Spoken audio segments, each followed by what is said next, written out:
Gilles, vous avez trop peur d'être appelé canard par vos potes, alors que c'est trop mignon, un mec adorable, amoureux comme lui. Putain, le pauvre là, vous vous rendez compte à quel point est-ce qu'elle l'humilie?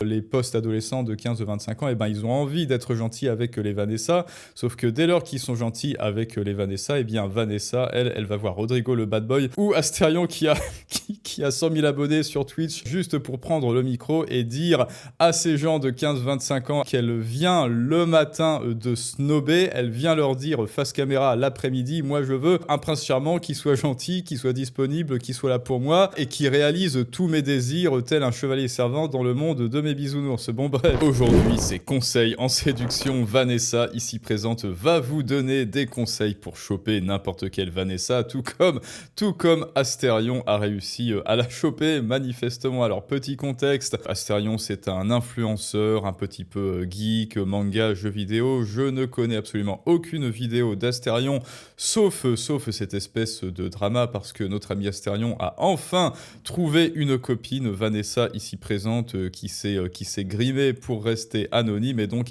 il est tout content, Astérion, c'est un chien fou, il a enfin trouvé une copine et il l'expose tel un trophée sur les réseaux manifestement et celle-ci se sent donc, comme disent les anglo-saxons, entitled, c'est-à-dire permise, elle se sent permise de donner des conseils pour que toi aussi, Jean-Kévin, tu trouves une copine. Regarde Astérion qui a des centaines de milliers d'abonnés sur les réseaux, qui est connu, qui a de l'exposition, qui est validé socialement, donc il a réussi à pécho Vanessa, alors toi aussi tu peux la pécho et c'est elle qui va vous dire comment pécho des Vanessa, alors il faut la croire bien sûr, c'est elle qui est dans la vérité. Allons-y les amis, petite analyse storytelling cette fois, relations humaines, on va sortir les lunettes du sociologue là, comme dirait l'autre et on voit ça ensemble tout de suite. Place à l'explication de Vanessa après qu'il y ait des rageux sur les réseaux qui aient dit à Astérion, oh là là, il a une copine et pas moi. Astérion a une copine et pas moi. C'est la phrase qui est revenue le plus souvent ces derniers jours par rapport à nous deux. Peut-être posez-vous les bonnes questions. Mais tu sais, ma chérie, je suis pas quelqu'un d'incroyable. Pose-toi les bonnes questions, Jean-Kévin. Donc ça signifie qu'ils peuvent très bien trouver leur bien-aimé. Si, pour tenter quelqu'un d'incroyable. Oh non, je ne suis pas d'accord. Faut que je le refasse pas. Bah oui, t'es quelqu'un d'incroyable, t'as 100 000 abonnés sur TikTok. Tu as 100 000, tu as plein d'abonnés, tu as une vitrine sur les réseaux sociaux et donc bah moi Vanessa, enfin bon allez, on va pas spoiler. Cette même erreur, c'est d'ailleurs le reproche qu'elle me dit extrêmement souvent, tendance à trop me rabaisser. Franchement, y a pas besoin, t'es largement au-dessus de beaucoup d'hommes dans cette société. Oh, c'est tellement gentil. Bah évidemment qu'il est au-dessus de vachement beaucoup d'hommes dans cette société puisque comme je viens de le dire avec une pointe de 3e degré, Astérion, alors je connais pas les chiffres, il a des centaines de milliers d'abonnés, il a de la validation sociale, il a des fans, il a une vitrine sur les réseaux sociaux, et bien sûr, Vanessa ne va pas le dire comme ça. Oui, en fait, tu m'as plu Astérion et je suis venu vers toi parce qu'apparemment c'est ce qui s'est passé, c'est Vanessa qui est venue vers Astérion. Oui, c'est aussi une autre caractéristique de Vanessa. Vanessa attend les hommes sur la ligne d'arrivée. Mais passons. On ne va pas plus citer Schopenhauer que ça parce que Schopenhauer est un méchant mis au plus loin. Jean, regardez comment est-ce qu'elle formule sa phrase. Tu es bien au-dessus des hommes, de la plupart des hommes dans cette société. Alors, est-ce qu'il lui demande pourquoi ? Eh ben, réponse non, parce que lui, il sait très bien pourquoi. Est-ce qu'elle se serait intéressée à Astérion s'il avait eu 0 vue, 0 abonné, 0 tout, et qu'il s'était rencontré, qu'il s'était croisé en convention, je sais pas où, là, dans les trucs de geek, je sais pas, Japan Expo, etc. Je connais pas trop, je suis désolé, mais s'ils s'étaient rencontrés à la Japan Expo et que lui, il a dit « Bonjour, je n'ai aucune chaîne Twitch, YouTube ou TikTok », est-ce que ça aurait collé ? Car je sais aussi qu'elle, elle serait sur les réseaux. Arrêtez d'être nonchalant avec les femmes, vous voulez... Ah oui, alors ça y est. Toute première, attention, ouvre bien tes esgourdes. Jean-Kévin, maintenant Vanessa va te révéler le premier conseil, le tout premier secret pour choper une Vanessa, pour avoir toi aussi une copine. Oh, c'est tellement gentil. Arrêtez d'être nonchalant avec les femmes. Vous voulez trop prendre de la distance à cause de votre masculinité fragile et être là en mode non, moi je suis nonchalant, je fais mes trucs et tout. Soyez un peu comme des princes charmants. Tu veux... Alors, premier conseil, soyez comme des princes charmants, arrêtez d'être nonchalant avec les femmes, cela révèle une masculinité fragile, c'est-à-dire que quand vous vous concentrez sur votre carrière, quand vous vous concentrez sur votre objectif de vie, sur cette espèce de but suprême, de but transcendant, ou plutôt d'objectif supérieur que tout homme d'ailleurs devrait avoir dans sa vie pour avoir une espèce d'énergie qui lui permet de se lever le matin et de dire j'ai un but à accomplir, j'ai des objectifs à accomplir et donc cela me pousse, cela me tire vers le haut et c'est justement cela qui attire les Vanessa quelque part, hein. C'est le fait que cet homme ait un cap, que ce soit le capitaine de son propre navire et qu'il ait un cap et vu qu'ils sont geeks, eh ben, il devrait le savoir. Il devrait le savoir que le manga One Piece c'est un petit peu la métaphore du cap et du but suprême mais qui n'est jamais vraiment atteignable parce que là pour l'instant le One Piece ils l'ont pas encore atteint mais parce que c'est métaphorique quelque part sur le but supérieur des êtres humains. Et là, donc, qu'est-ce qu'elle nous dit? Arrêtez d'être nonchalant avec les femmes. Vous voulez trop prendre de la distance à cause de votre masculinité fragile. Arrêtez d'être nonchalant avec les femmes, arrêtez d'être distant, vous voulez trop prendre de la distance avec de la masculinité fragile. Donc là, qu'est-ce qu'elle nous révèle, Vanessa? Elle nous révèle qu'elle a vécu ça. Elle a vécu ça, bah oui, ça parle par expérience. Vanessa, on le voit, alors on ne voit pas vraiment tes grimaces parce que tu t'es grimé justement avec une espèce de masque bizarre. Je savais pas que c'était encore la mode du Covid, mais bon, passons. Donc on le voit dans ses yeux et on le voit surtout dans sa manière de parler. Elle a connu un Rodrigo, le bad boy, qui était lui nonchalant, qui mettait de la distance entre elle et lui, qui en avait un petit peu rien à foutre de Vanessa, mais en même temps, il avait 5 autres Vanessa à gérer autour de lui, donc et en même temps, il devait gérer sa carrière parce que bon, les Vanessa, c'est bien beau, mais Rodrigo, le bad boy, comme c'est quelqu'un d'intelligent, et ben il a vite compris que c'était son but supérieur, que c'était ses objectifs personnels qui le poussaient vers le haut et qui justement attiraient toutes les Vanessa qu'il voulait. Mais Vanessa, comme elle est auto-centrée sur elle-même, elle s'était imaginé que Rodrigo ne pouvait que tomber dans ses filets. Et donc elle s'est dit mais c'est bizarre qu'il soit nonchalant, c'est bizarre parce que derrière moi j'ai plein de gens Kevin qui n'arrêtent pas de m'envoyer des DM, des messages privés sur Instagram et lui il est complètement nonchalant. Et donc qu'est-ce qu'elle fait comme post-vérité, qu'est-ce qu'elle se raconte comme narratif censé conjurer ce mauvais sort par du verbe performatif justement, c'est-à-dire je dis ceci alors c'est vrai, alors agissez ainsi, hein. Je vous dis que c'est de la masculinité fragile, toxique d'être nonchalant avec les femmes, alors c'est le cas. Et ensuite il y a des gens Kevin qui vont regarder cette vidéo et qui vont dire amen, si elle le dit, si Vanessa le dit, alors c'est bien le cas. Alors que non, justement, il faut savoir lire. Entre les lignes, ça a énervé Vanessa et ça l'a fasciné. Il y a eu un effet de fascination sur son Rodrigo, le bad boy, qui la voyait juste comme un loisir, quoi. Il bosse, il s'occupe de ses objectifs personnels et ensuite peut-être qu'il s'occupe de Vanessa. Elle, bien sûr, comme elle était persuadée jusque-là, avec toute la validation sociale qu'elle recevait des gens Kevin et de leurs DM sur Instagram, elle était pourtant persuadée qu'elle était le centre du monde et ça l'a un petit peu énervée. Et donc, qu'est-ce qu'elle se raconte comme post-vérité? Arrêtez d'être nonchalant avec les femmes, soyez des princes charmants, c'est-à-dire que là, on est dans du management, on est en plein quelque part dans de la dissonance cognitive management. Elle est en train d'essayer de manager sa dissonance cognitive, ce qu'elle veut et ce qu'elle ne veut pas, ce qui la valide socialement envers les gens, ce qui est politiquement correct et ce qui est politiquement incorrect. Elle sait très bien que ce qu'elle désire en son sein, en son âme, au tréfonds de ses tripes, c'est justement un Rodrigo le bad boy qui lui fait tourner la tête et qui s'occupe de ses propres projets et qui peut-être est un étalon au lit que sais-je, et elle doit gérer ça et un discours poli, formé, méliflu qui lui vaudrait cette fois pas du crédit de Rodrigo mais du crédit social. Regardez à quel point je suis politiquement correct. Et donc ça, effectivement, c'est plutôt compliqué à gérer. Et un discours qu'elle s'auto-prescrit, qu'elle se prescrit à elle-même pour calmer cette espèce de tension passionnée est subconsciente et inconsciente, mais qui contredit complètement ce qu'elle est censée dire devant la caméra. Être là en mode non, moi je suis nonchalant, je fais mes trucs et tout. Soyez un peu comme des princes charmants. Tu veux dire que... Ah oui, aussi, donc ça veut dire qu'elle oppose le prince charmant et l'homme qui sait qu'il a des priorités dans sa vie et qui a décidé de mettre les Vanessa en second plan, de les mettre dans la case loisir, peut-être, que sais-je, après tout, c'est leur droit, hein, c'est leur droit, et oui, j'ai le droit, je suis libre, etc.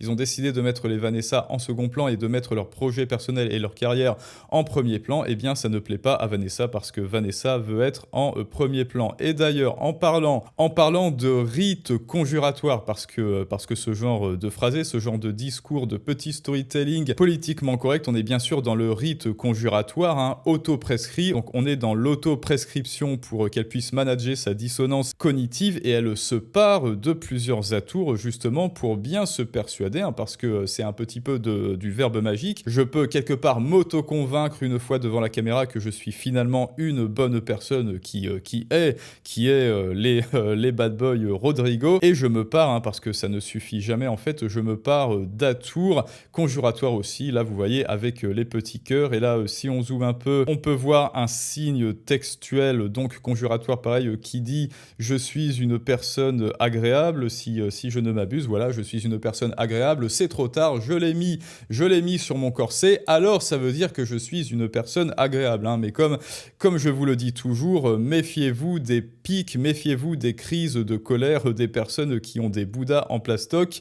dans leur salon. Il y en a, ils écoutent même pas leur copine. Clairement, il y en a, ils écoutent vraiment à moitié, ils n'appliquent absolument pas ce qu'on leur demande, ils s'en foutent. Ah bah alors, ils n'appliquent absolument pas ce qu'on leur demande. Bah alors, Jean-Kévin, tu t'es pas jeté par la fenêtre? Tu as pas dansé avec des statuettes enroulées dans du jambon et ensuite fait des sacrifices de je sais plus quoi pour calmer les exigences et la colère de la déesse Vanessa? Pas parce que oui, qui prononce ce genre de phrase à part quelqu'un qui se croit autocentré, enfin à part quelqu'un qui croit être le centre du monde, qui croit devoir être le centre du monde des Astérion et des Rodrigo, le bad boy, sinon Vanessa. Ils ne font pas ce que je leur demande. Bah zut alors, c'est typiquement le genre de personnalité. Bon alors écoutez, on ne va pas tirer des plans sur la comète. Je ne connais pas Vanessa, bien que vous connaissez tous le syllogisme de cette chaîne. Je ne connais pas Vanessa, mais je connais l'être humain. Or, Vanessa est un être humain, alors je connais Vanessa. Et désolé Vanessa, mais là pour l'instant, au regard de ce que tu nous dis, cela me met vers une direction sur ton portrait psychologique que je n'ose dire pour l'instant. Donc on va continuer de glaner des indices. De nous, hein. Pourtant, c'est super simple d'appliquer ça. Et la barre est tellement basse. Moi, je trouve que... La barre est tellement basse, il vous suffit d'avoir 100 000 abonnés. On va dire qu'il a 100 000. Hein.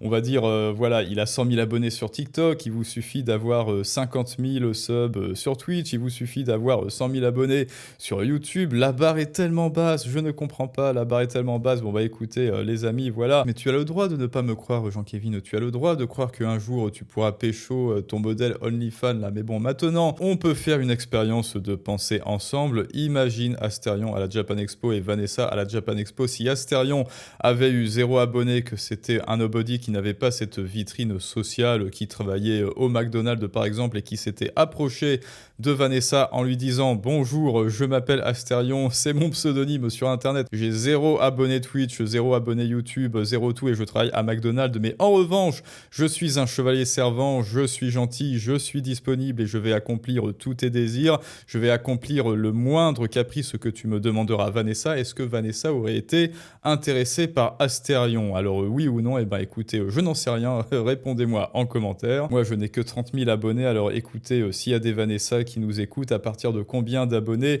est-ce qu'une Vanessa nous regarde, hein? Est-ce qu'une Vanessa nous DM comme elle a DM Astérion? Bah écoutez, dites-le moi dans les commentaires, sauf que si ça n'est qu'une histoire de DM, eh ben je dirai à Vanessa qui me dira « Bonjour Nicolas, c'est un signe, j'ai vu que tu avais 30 000 abonnés, alors tu m'intéresses ?» Bon bah je lui répondrai « Ah oui, et toi t'en as combien? Ah 0, ah merde. » T'es un peu méchante. Je pense que t'es dans le monde des bisounours aussi, parce que s'il y a à ce point une mise Alors attends, là tu nous dis qu'on est dans le monde des bisounours, mais là tu viens de nous parler du prince charmant.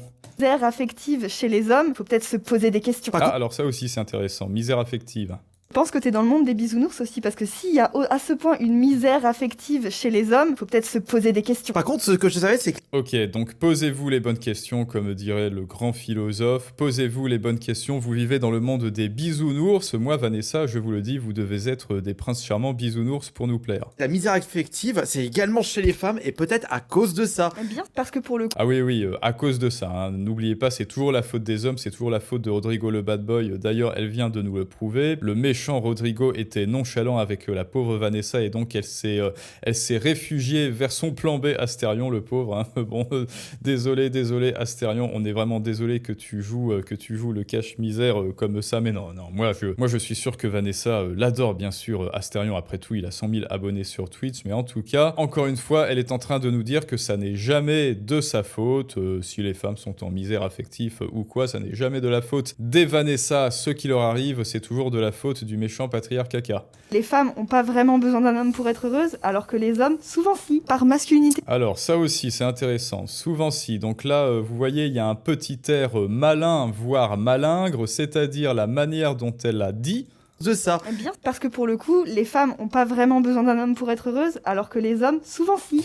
Voilà, il y a une espèce d'effet étoque, ce qui prouve, malgré elle à son corps défendant, elle se trahit sur le fait que son verbe, que ses phrases depuis le début, ce sont juste des phrases ésotériques et performatives qui lui servent à manager ses desiderata. Et c'est bien pour ça qu'elle répète la norme socialement valorisée, oui, je veux le chevalier, le gentil, le tendre, alors que c'est bien sûr un discours de vitrine, ça n'est pas le réel tout en prétendant le contraire. Et donc si je voulais faire mon abrège frère en une phrase, Vanessa s'est lancé un sortilège à elle-même pour éviter de penser qu'elle est une mauvaise personne en aimant les Rodrigo le bad boy. Et bah là pareil, elle nous sort une phrase, vous les hommes, vous avez besoin des femmes pour être heureuses, alors que les Vanessa, elles n'ont pas besoin. Et elle le dit à la fin avec presque un petit clin d'œil malin, malicieux, mais absolument pas bienveillant pour nous dire en fait, et toc, j'ai dit cette phrase et comme je l'ai dite et que c'est du verbe performatif, c'est du verbe magique,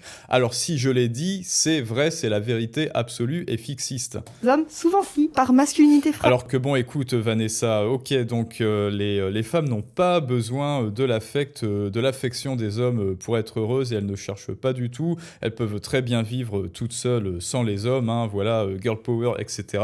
Alors que les hommes ont besoin des femmes, bien sûr, moi je crois que les hommes ont besoin des femmes, mais alors comment ça se fait que la Vanessa d'à côté, elle se soit faite quitter par son Rodrigo le bad boy, justement il y a une semaine, et qu'une semaine plus tard, elle ait trouvé une autre branche à laquelle se raccrocher. Est-ce que tu connais cette métaphore des branches à laquelle vous vous raccrochez pour juste après, par verbe performatif et catéchisme conjuratoire, juste après, pour nous dire les femmes n'ont pas besoin des hommes, parce que là on est dans le verbe mais on n'est pas dans le faire, hein. Ne regardez pas ce que les gens disent, regardez ce qu'ils font, et là une fois de plus Vanessa, eh bien tu nous avoues malgré toi, et là ça s'appelle, eh bien je vais te surprendre, une emphase par ellipse. Cela signifie que en nous disant que tu n'as pas besoin des hommes pour être heureuse, eh bien malgré toi tu exprimes par cette phrase que tu as besoin des hommes pour être heureuse, et que dès que Rodrigo le bad boy t'a quitté parce qu'il avait autre chose à faire, et bien 3 jours plus tard tu t'es raccroché à une autre branche parce que tu ne supportes pas plus de 3 jours de solitude, et en exprimant par ton verbe que tu n'avais pas besoin des Rodrigo, et bien tu nous avoues, tu trahis le fait que tu en as besoin. Gilles, vous avez trop peur d'être appelé canard par vos potes, alors que c'est trop mignon, un mec adorable, amoureux comme lui. J'ai vu beaucoup de gens... Putain, le pauvre, là, vous vous rendez compte à quel point est-ce qu'elle l'humilie. À quel point est-ce qu'elle l'humilie. Là, vous voyez mon plan B, bon, parce que Rodrigo, voilà, il est parti. 3 jours après, j'ai envoyé un DM à Astérion parce que je ne supporte pas de voir mon appartement vide et caresser un chat pendant 3 jours. Bon, à un moment donné, ça suffit. Moi, il me faut un Astérion à caresser dans ma vie, et c'est justement pour ça que je vous dis que les femmes n'ont pas besoin des hommes. C'est justement parce que dans la vraie vie, c'est le contraire. Et ben, en plus de ça, à contrario de Rodrigo le bad boy, je vais humilier le pauvre Astérion en vous disant que c'est un canard, qu'il est gentil, qu'il est agréable, et que comme elle l'a dit il y a 5 minutes, il fait tout ce que je veux, parce que lui, le pauvre aussi, il a peur que Vanessa parte dès lors qu'il lui dira non, alors que c'est justement le contraire. C'est en disant non à Vanessa que tu t'assures peut-être d'avoir quelque chose d'un peu plus pérenne, Astérion. Dire que qui se comportait comme comme un adolescent, etc. Alors que Bah oui, c'est connu. Vanessa veut un homme qui se comporte comme un adolescent. c'est mignon un mec amoureux comme ça, qui est enjoué d'être avec sa copine. Quel autre conseil peux-tu donner? Tout simplement d'avoir du respect pour sa copine, parce que beaucoup en manquent cruellement. Bon, là aussi, ça sent le vécu, hein, mais on va pas revenir. Après, c'est normal que vous trouvez personne si vous n'êtes pas respectueux envers la gente féminine. Qu'est-ce que je voulais que je vous dise de plus? D'être plus attentionné, parce que lui, pour le Bah oui, c'est bien connu. Vanessa, dès lors que Rodrigo, le bad boy, ne la respecte pas, elle dit c'est bon, tu vires. Non, non, non, non, pas du tout, pas du tout. Elle ne lui court pas du tout après. Elle ne dit pas mais je t'aime, moi non plus. Et ensuite, il va faire comme Alain Delon et elle va chanter paroles des paroles. Mais en revanche, Astérion, ici présent, qui est un bisounours et qui est un chevalier servant et qui accomplit le moindre caprice de Vanessa, lui en revanche, oui, ça se voit. Elle est folle amoureuse. coup, il l'est extrêmement. Et ce sont des petites choses très simples à appliquer, mais j'ai l'impression que c'est le bout du monde pour beaucoup de personnes sur Internet. Ça, c'est clair.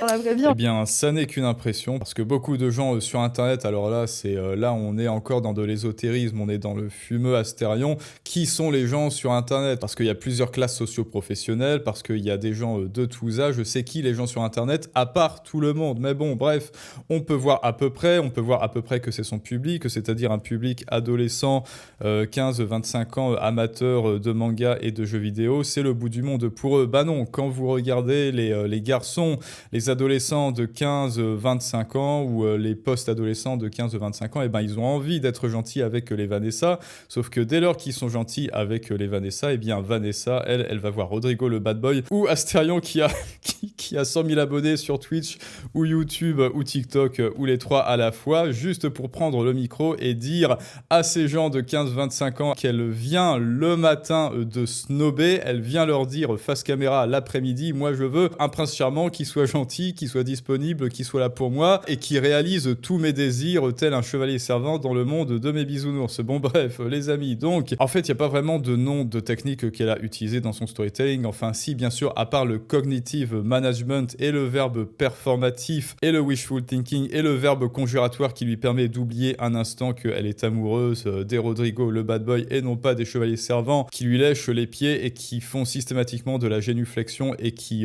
la respectent entre guillemets, alors que le respect, un homme qui se respecte, c'est peut-être un homme qui justement ne te considère pas comme une priorité mais qui va considérer son but supérieur comme une priorité. Comme ça, c'est du véritable respect. Et bien tu vois que l'homme se respecte et donc tu respectes vraiment Rodrigo le bad boy et non pas les personnes qui te respectent, là les gens qui te DM 15-25 ans, etc., etc. Et donc tu sais tout de même faire la part des choses, sauf que comme il n'y a plus aucune connexion entre son désir animal, le persona animal qui aime Rodrigo et le persona dans sa tête, hein, là voilà, je parle dans son cerveau, et le persona qui sait que s'il veut ne pas être ostracisé socialement, doit vous relâcher toute la litanie, tout le mielleux et le méliflu catéchisme de la bien-pensance et de la piété morale, parce que sinon elle sera évincée socialement. Et bien comme la connexion ne se fait plus entre les deux, Vanessa est en fait une schizophrène de la relation. Et donc écoutez les amis, j'espère que Astérion est prêt, j'espère qu'il va soit se tchadifier, soit atteindre les 200 000 abonnés sur Twitch, parce que sinon un jour elle va partir parce qu'elle aura vu Astérion 2 ou alors Rodrigo le bad boy qui lui a 200 000 abonnés sur Twitch. Donc on leur souhaite bien du courage à tous les deux bien sûr, parce que rappelez-vous que tout cela n'est que pour rire et que je suis sûr qu'ils sont très heureux et qu'ils auront beaucoup d'enfants si tel est leur désir bien sûr. Oula, attention, c'est oppressif les enfants et en plus ça pollue. Bon bref, allez, dites-moi ce que vous pensez de tout ça en commentaire. Évidemment que c'est inane ce genre de drama, mais nous on n'est pas là pour faire du drama, on était là, vous l'avez vu, pour analyser leur discours, ce qu'elle dit, comment est-ce qu'elle le dit, et je vous dis à tous à très bientôt pour un prochain storytelling du monde moderne, mais ça c'est une autre histoire.